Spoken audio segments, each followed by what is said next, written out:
30th, Kate Bush was 21. A bustling, always active person, she was hard at work on her next album after 18 months of calculated success. A convent girl from Bexley in Kent, she'd been playing music with her brothers almost before she could walk.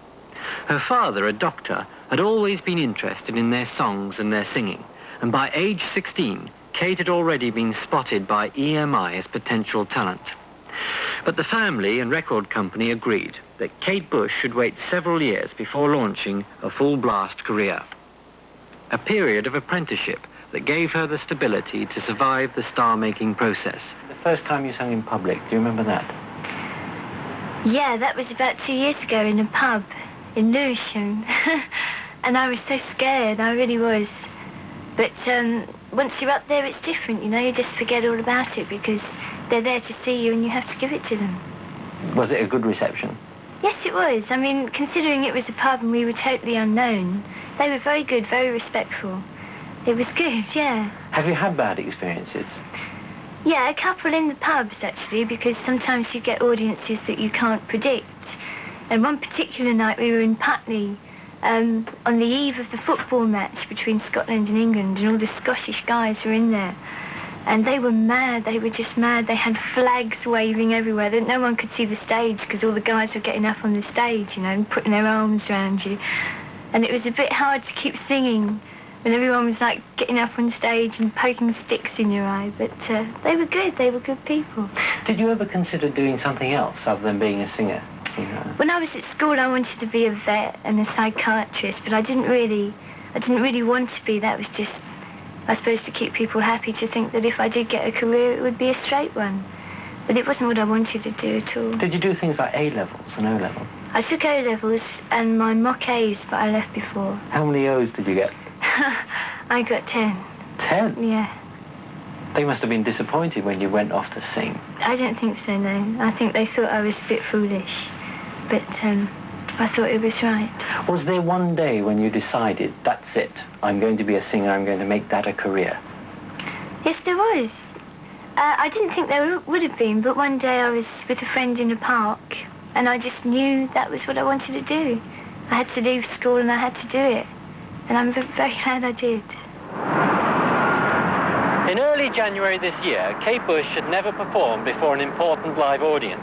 She had several successful singles to her name, a couple of albums in the charts, a string of TV appearances, but in a sense she was a media singer. When she took the decision to go on tour, no one doubted how important it could prove to her career. Because most live artists make their mistakes either in private or before a very small audience.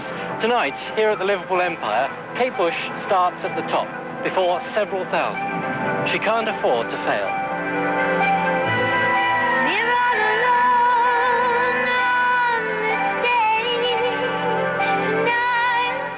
The planning started in earnest 3 months ago. A series of corridor discussions led to phone calls and then a production meeting. Time, space and even furniture can never be found. And most of the early and therefore important decisions were taken where people just ended up. Sometimes in the back room of a friend of a friend. Has anyone spoken to Musicians Union about this? Or PRM? No, the MU. Did anybody mention it to the MU? No. Not specifically, no. Because I have had instances before with people using tapes where the MU have picked up on it. You re-recorded the backtrack with the band? Yeah, we are re-recording. We are re-recording it. There's no agency for tour personnel. It's who you know and, more important, who's available. Altogether, the tour would employ 40 people. While the production team was still coming together, Kate Bush was working on her dancing.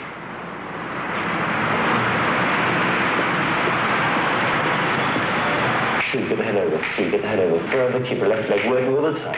And up, 2, 3, 4, 5, right in front of the mouth, stretch, stretch, and down. Now to up again, 2, 3. Now you might think that Kate Bush is in pretty good shape, but a dancing instructor had 3 weeks to produce a super fit body, capable of enduring 2 hours of grueling exertion.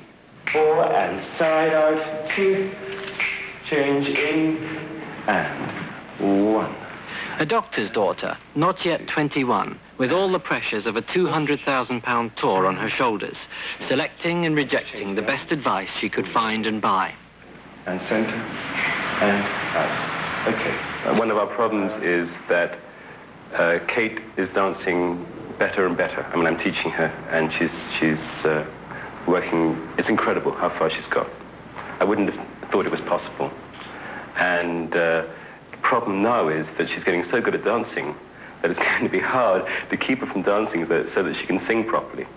I mean, it would be fantastic if we could put the whole show on a recorder, and then she could mime it and then dance. We can't do that. She's got to sing it. So we've got to fit the dancing to the singing. What, you mean she'd be out of breath? Oh, yeah. I mean, she couldn't dance the way she could dance, possibly, and sing at the same time. So somehow we've got to work it out so that it all fits in properly. The broader ideas were usually Kate's. The choreography often a case of trial and error, with Anthony Van Last cutting back on her more enthusiastic contortions. Nearly every day meant shaping another song, or perfecting the one they'd started yesterday. You can do that too. Yeah. It's important that the visuals are just emphasising the music, because it's not a dance show. It's a music show that's being illustrated with movement, and it's important that they both complement each other. And I'm not a dancer. I'm just learning to dance, and what I can do, I'll try and put across in the show, but I'm not a dancer. I just love dancing, and I want to be able to learn as much as I can.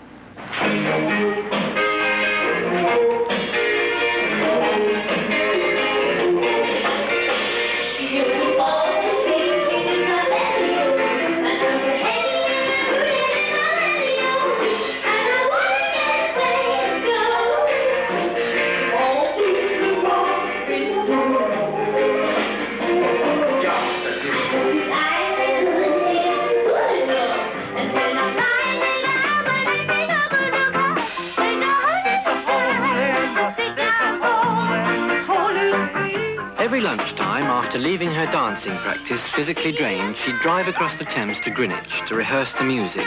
At Wharf Studios, the best available place, with the right facilities for just running through the songs time and time and time again.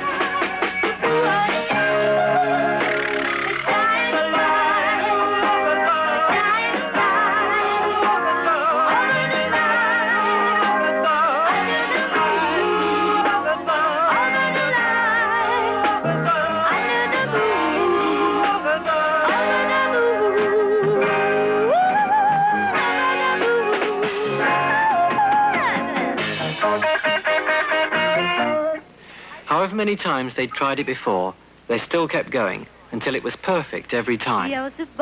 Whereas with the dancing, she was still uncertain and happy to listen. With the music, Kate Bush knew exactly what she wanted. A tight, punchy sound. If anything, better than the record. We're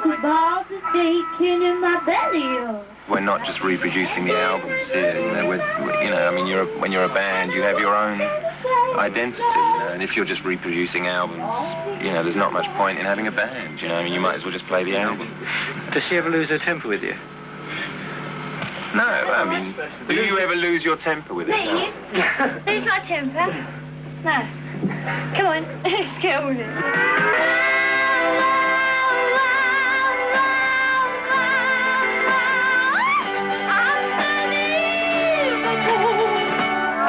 Wow, we've got to get together more because it's not sounding as it should be yet. It's not tight enough. They have to be tight. And especially the fact that we're going to be doing movement to the music has to be very, very together and precise. And that's what we're trying to achieve. It's not real. He just holds me. I think the main reason why they listen to me is because I'm paying the wages and it's my music. And I think they have enough respect for me, I hope, not to turn around and say, you don't know what you're talking about. How much like the record will your music finally be in the concert?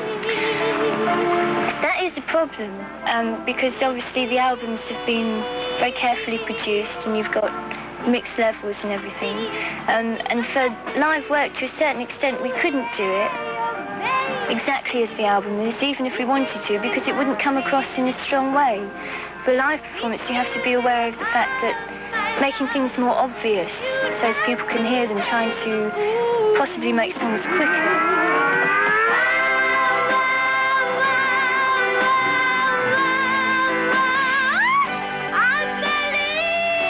combination of strong personality and discipline that kept Kate Bush in control of 8 accomplished musicians, some of them playing professionally while she was still at school. And she had the help of her 2 brothers. One of them, Paddy, had even found special instruments for the tour. What do you call it? It's called a Strumento da Porco. That's its real name, or at least the name that Pretorius gave it. He was a writer on musical instruments in the 17th century. What do you use it for? We use it for a number with a Islamic flavour to it called Kashka from Baghdad. And it sounds like a santur, which is traditional Arabian instrument played with hammers, just like that. You're Kate's brother, aren't you? Yeah, afraid so. Is it sort of a bit of a family business, really? Well, yes and no. I mean, like, Kate and I have been making music together for years and years, on different levels, you know, but I mean, there's always been music in our family. My other brother, John, he played. I was in a band with him when I was about 13 or 14. Are you nervous about the concert tour? A little apprehensive. No, I think it'll be good fun, actually. Really good fun. I mean, we're so well rehearsed as far as it goes, and the music will take care of itself.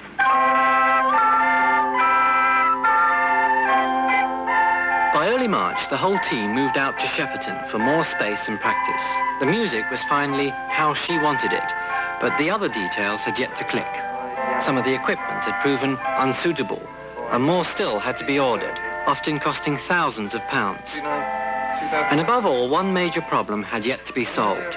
She wouldn't be able to dance and sing and hold a microphone at the same time.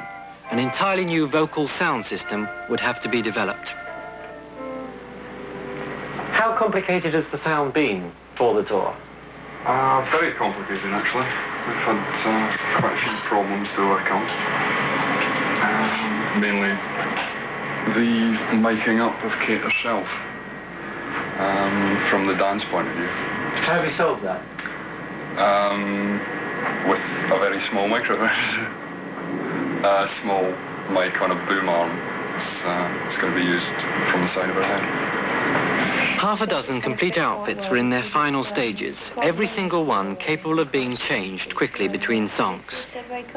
Yeah, right. No, I think without actually having cobwebs all over you, I think this is the nearest you're going to get to cobwebs without it. And for the dancers... With 3 weeks to go, Kate Bush was more like an executive than a singer, making a series of decisions almost every hour. Every detail, every colour, every texture, she helped to decide. Even the choice of the crew food was partly influenced by her and produced by her other brother, John. Well, we've got nothing really difficult, but there are a lot of vegetarians involved, about 16. And my wife's been cooking for me for the last few days. And it's working out really well. Everybody likes it. It's all going very fast. It's almost a vegetarian tour, isn't it?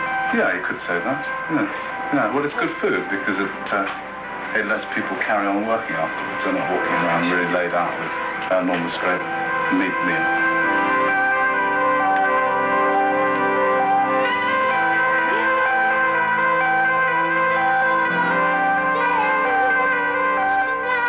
Last week, the preparations climaxed at London's Rainbow Theatre, specially booked for the final run-through.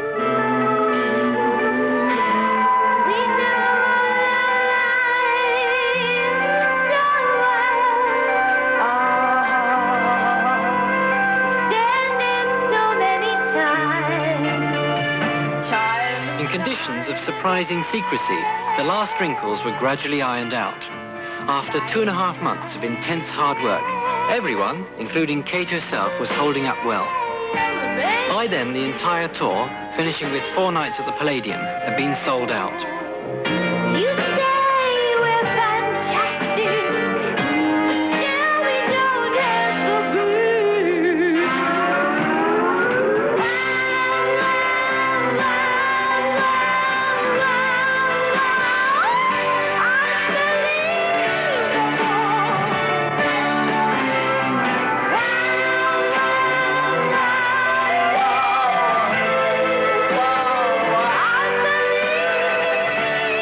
The most difficult ones are where I've got the headset and I'm moving a lot.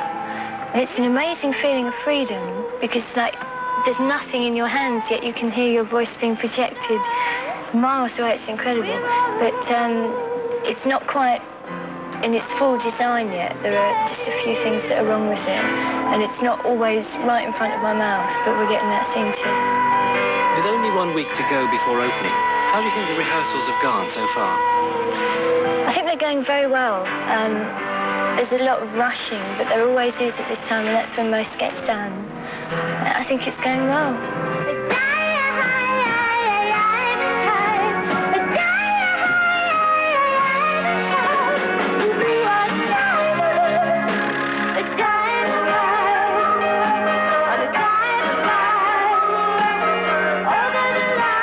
The plan was for a fully integrated dancing, singing, clowning, conjuring, acting, poetical effects show, throwing everything in and just hoping it would hold together.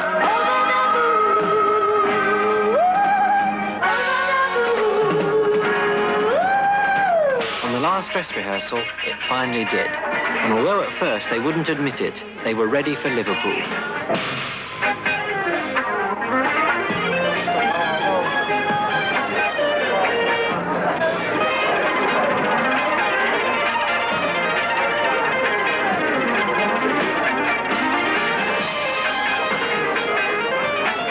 There'll never be another night quite like the first Kate Bush show at the Liverpool Empire. Even parts of the audience were nervous, wondering if the young lady with brittle voice had brittle nerves as well. But her manager, Hilary Walker, was carefully hiding any fears she had. It has been hard work every day, 7 days a week, but it's really been a question of getting the right people to do the right jobs at the right time and putting them all together and making a big team and making it work. Are you nervous about tonight? Excited, I think we all are. Yes, we're all nervous, of course we are. But fingers crossed. It means a lot, doesn't it? Yes, it does.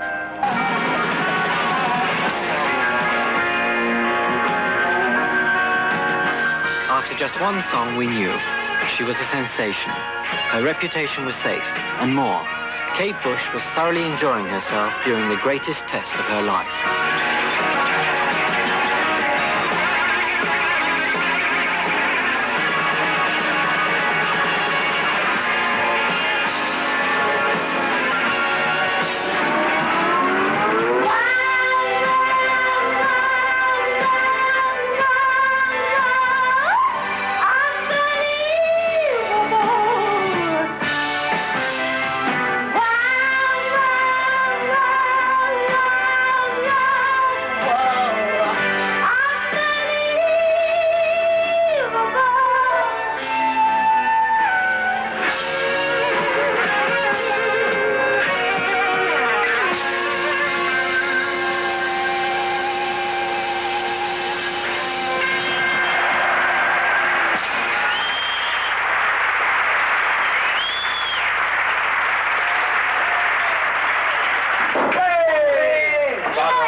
From Nationwide Supplies. Oh, bless you. You really happy tonight?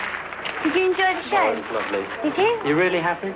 I'm knocked out. I can't believe that audience. Worth that 3 months hard work? Oh, well worth. I'm just completely knocked out, really. That's amazing. In all, the 6-week sellout tour was seen by 100,000. Kate Bush had proved, to her audience at least, an all-round entertainer.